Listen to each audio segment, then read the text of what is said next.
But like, so before I get into this, the thing is like, so this author is a therapist himself.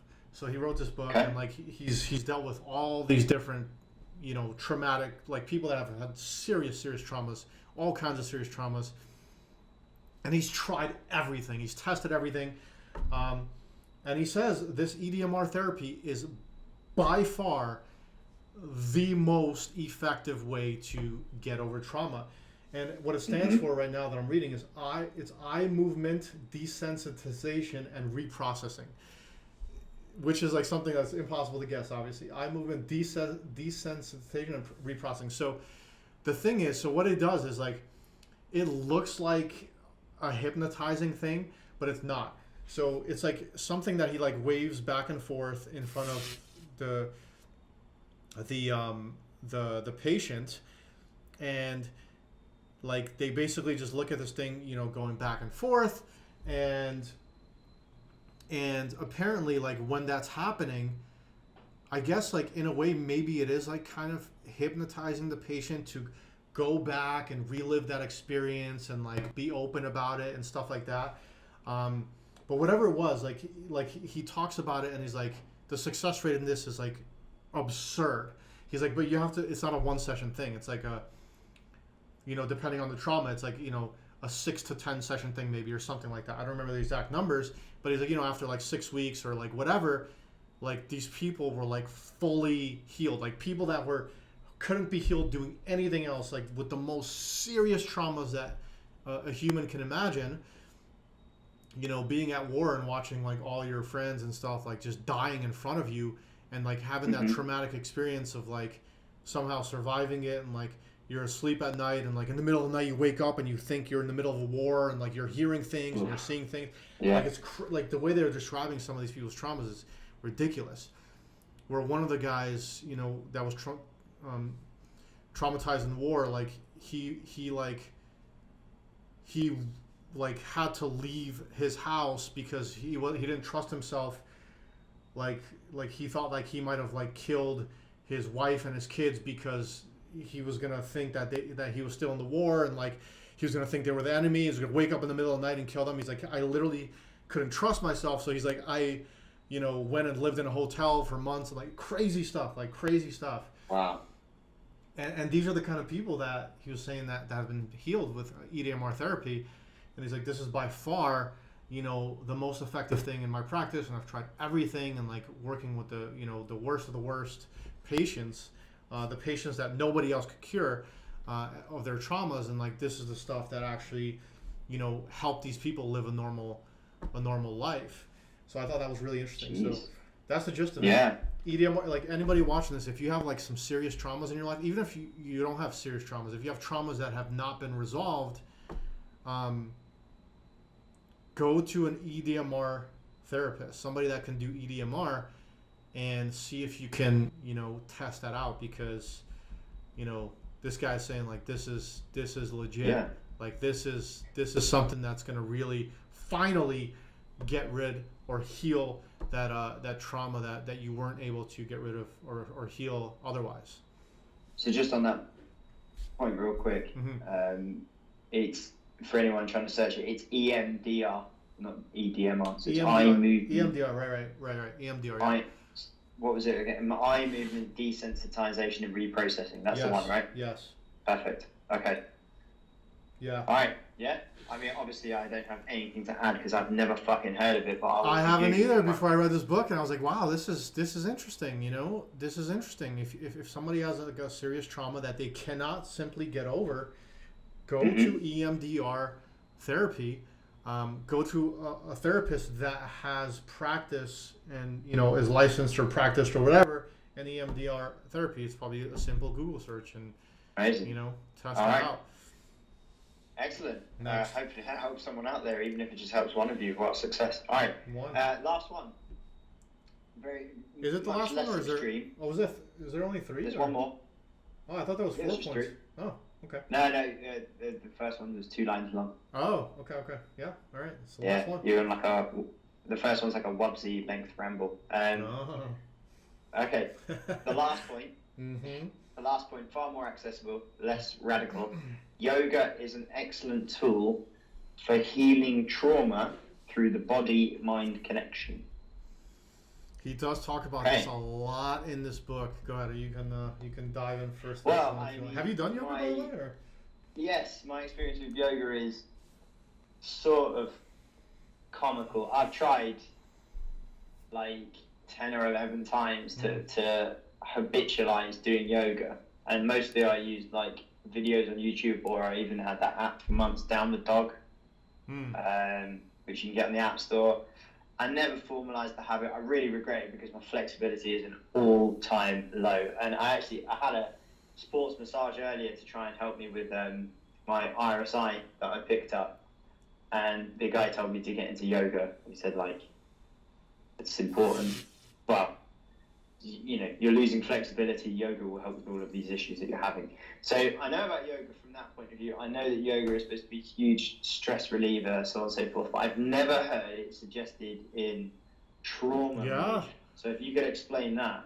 Yeah, it's just like, he's just saying like, so what yoga helps with, along with meditation and stuff, but like, you know, yoga is like a difference between mind-body connection. So what it essentially is helping you do is live more in the present moment, like have more of a connection between your mind and your body. So when your mind is thinking about traumas, the body is like ignored. It's just like you're in your head, you're like replaying, ruminating, doing like, you know, things like that. What yoga is training your brain to do is to get out of your head and back into your body, right? So so when that happens, ruminations will get less and less. So you won't think as much about, you know, things that happened in the past, and it's like a very relaxing, stress relieving kind of activity. But really, you could replace yoga with like, you know, an intense exercise as well. And like, but he's like, yoga specifically is what he's found that has been most helpful for patients that, you know, have been through some traumas and stuff like that. But like in other books, like you would see that replaced with like exercising. Like, you know, there was a book that was saying like, you know, people that take like anxiety pills or depression pills, like these things are like long-term harmful for you. And, you know, if you were to put exercising in a pill format, that it would be the most effective pill for depression and anxiety with no side effects. Kinds of then, So it's like the number one thing. If you have anxiety or depression, exercise more. Like whether that be, you know, playing soccer, whether that be running, jogging, lifting weights, yoga, whatever. Like just find a way to exercise more, and that just helps a great deal with anxiety, depression, everything. And it helps more than pills that have side effects, you know, which is a crazy thing. So yeah, that's basically what this point, you know, comes down to. But like circling around and like just talking about the whole book as a whole, it's just anybody that has trauma, even if you don't have much trauma, I would recommend, you know, this book as a read. It's just it's such a good book, and it goes deep into like the different kind of people and some of the trauma that they faced in their life and some of the trauma that they're facing currently. And like, if anything, it'll just make you feel good about your trauma being less than what the traumas they're talking about in this book, you know, where it's like, oh shit, like these people have it way worse than me kind of thing. And also it's just gonna like show you the lessons this therapist learned, show you like what didn't work, you know, what did work, you know, the Emdr therapy, like he's like, you know, he's seen drastic improvements, and it just walks you through like different people's lives and what they've been dealing with. It's just really interesting all the way through. Like usually when I read a 16-hour book, I'll check out like for, you know, a long time, like during the book. But this book, like I was just like, when I was done reading it, I was like looking forward to reading it again. I'm like, shit, I kind of want to see what happens next. Like it was like, it had me hooked all the way through. So it was a fun read, yeah, because there's a lot of books I read where I'm just like, even for like an hour, I just zone out. I'm like, what's been going on for the last hour? I don't even know. Like, Yeah, I I know kind of what sort of know, because they're not as intriguing. But this book, like the audible version of it, I guess maybe it was the narrator, just the content of the book, everything was very intriguing all the way through. So definitely highly recommend everyone to Amazing. to take a read there. Any final thoughts, Mr. Piggy? No final thoughts. No final thoughts at all. I mean, I think we covered everything at length. Just Yeah. That's it. Goodbye to the book club podcast. It's been fun. Yes. So this is the goodbye to the book club podcast, and it is now being replaced by the poker. What should we call it? The poker. It's not going to be because it's not going to be just mindset stuff. Maybe just Team 651 podcast. Poker shit. Team 651 poker shit podcast. Like because we're going to be talking general miscellaneous poker topics, mostly pertaining to the mental game by Jack and Scott. Yeah, but we're also going to talk about like study routines, how to self-study, how to structure maybe your day, how to schedule, exercise, like just everything.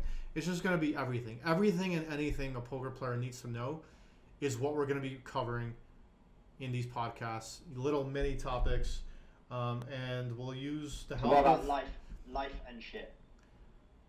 Life and poker and shit. Something like that. Just life and that. Just whatever in it. Yeah. Just loads. Put it in ETC. it. In it. The ETC podcast. In it. Etc. In it. Etc. In it. Yeah. Something like that. It'll be called something like that, but I'm excited to get into that one. It's what gonna about what about the Grind Set podcast? The Grind Set podcast.